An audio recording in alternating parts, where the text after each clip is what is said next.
అంతకుముందు ఉన్న ప్రభుత్వం ఎవరిది? షీలా దీక్షిత్ ప్రభుత్వం దిగి కేజ్రీవాల్ అప్పుడు జరిగిన ఎన్నికలలో హైయెస్ట్ బీజేపీ తెచ్చుకుంది 31, వీళ్ళు 27 దగ్గర ఆగితే వాళ్ళకి 8 వచ్చినాయి.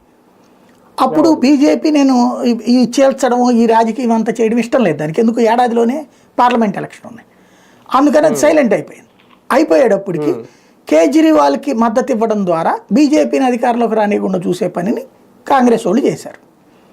అంతవరకు నడిచింది. కాంగ్రెస్ ఆమ్ ఆద్మీ పార్టీకి మద్దతు ఇచ్చింది. ఇచ్చాక 2014 అయిపోయే ఎలక్షన్లో కేంద్రంలో బీజేపీ గెలిచేసింది. వెంటనే ఢిల్లీలో ఉన్నటువంటి కాంగ్రెస్ పార్టీకి సంబంధించినటువంటి 8 మంది ఎమ్మెల్యేలు 8 మంది బీజేపీకి వచ్చేయడానికి సిద్ధపడ్డారు. 8 మంది కంప్లీట్గా.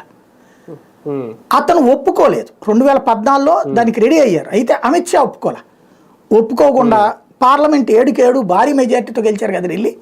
ఆ ఉత్సాహంతో మనం మేజర్ ఎలక్షన్స్కే పోతాం, మేము చేతనైతే కాంగ్రెస్ వాళ్ళు విత్డ్రా చేసుకోండి సపోర్ట్ అని చెప్పాడు. కాంగ్రెస్ వాళ్ళని కవ్వించాడు ఆయన. ఆమ్ ఆద్మీ పార్టీ కేజ్రీవాల్ కూడా కాంగ్రెస్ని కవ్వించాడు, దమ్ముంటే చెయ్యండి అని చెప్పేసి. దాంతో కాంగ్రెస్ విత్డ్రా చేసుకుంది. ఆ విత్డ్రా ఆధారంగా ఎన్నికలు జరిగినాయి. అప్పుడు ఫస్ట్ టైం కేజ్రీవాల్ సంపూర్ణ మెజార్టీతో గెలిచింది.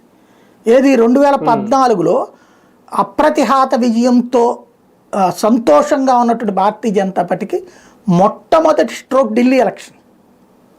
మొట్టమొదటి స్ట్రోక్, దారుణమైనటువంటి స్ట్రోక్.